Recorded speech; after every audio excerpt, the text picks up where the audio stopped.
Salamat. Thank you, Mintel. The next Chair. to interpolate, Mr. Chair, short interjection, Mr. Chair. this is again in relation to the questions being raised by Congressman Pimentel. Yes, Mr. Chair. You And have some 2 of the questions raised by the Honorable Manuel. You have 2 minutes.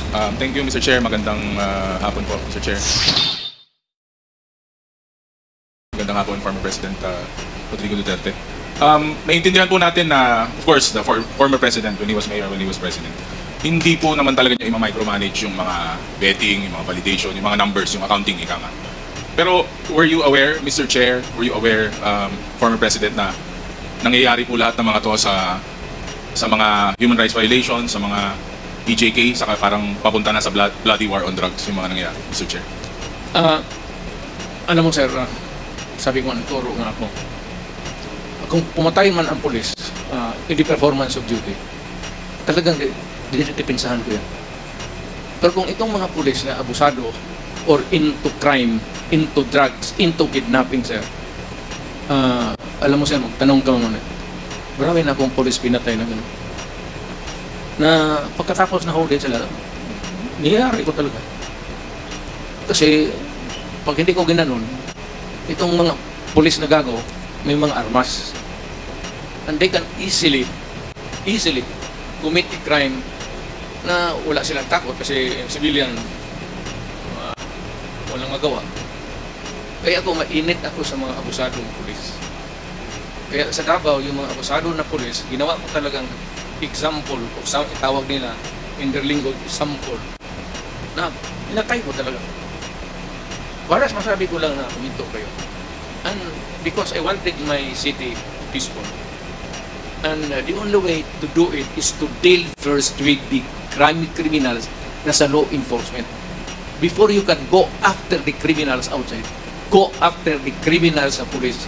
Kasi pag hindi mo magawa yan, walang mangyari. Kung lahat ng police doon, if few of them, guide.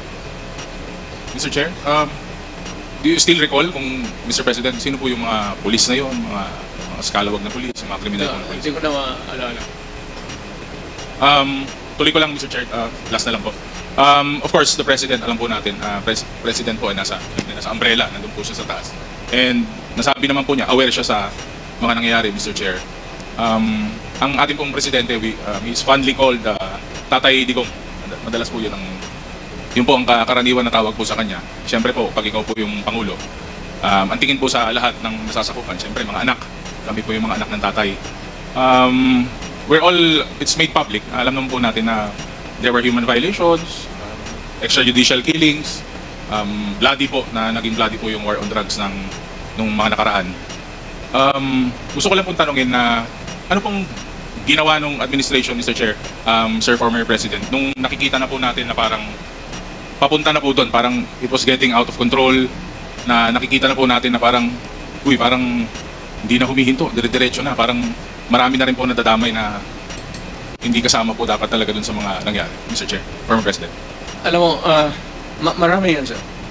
Yung excuse, pinapalabas nila na lumalaban because of, parang deploy to justify the killing. Malalaman ko na malalaman yan, sir. At nagtatanong talaga ako. At yung maliit yung siyudad, ako mismo ang umano. Ngayon dito sa National, sa Command Conference, I remind the chiefs of police, dito sa Dios, Manila, ang sinasabi ko talaga, pintuin ninyo, stop him from doing it again, or I will, ikaw ang titirahin mo. Ikaw ang parusahin ko. Ay, chief of police, hindi mo kaya, itatapon kita doon sa Surigao. Talagang stricto ako. Lalo na sa police. Kasi may armas eh. Kaya ako, lumaki ako sir sa police eh. Tatay ko, police. So alam ko yung racket nila. Hindi bago sa akin yung style na palusot dito, palusot doon. Hindi ko palusutan na naman. Kaya nga ako naglalakad minsan sa gabi sa Davao. Totoo yan sinabi kanina. Nagmumotor ako. Naghanap talaga ako ng anong hindi matapos ng pulis na trabaho nila. Ako ang magtatapos. Ganun ang style ko. Maybe because I really want my city to be safe and clean. And I do not know if it's still on that level when I was the mayor. Hindi ko na masabi. But if you want to really ask me whether lahat ng ginawa ko right, well, sometimes it went wrong. But at this time, of course, I am not prepared to make a public confession. Maybe if I'm dying, cancer or what, then I would make my last confession to the public. Mr. Chair, former President, would you say meron pong konting tolerance on your part dahil po sa mga na-witness nyo at mga nakikita nyong kalokohan, kriminalidad? Since you were mayor, Mr. former Kinukorek ko, President. sir. Hindi ako, ganun lang siguro ang pagtingin ng mga tao sa akin. Killer, ganun. But you know, Kindly wrap up, please, Congressman Ortega.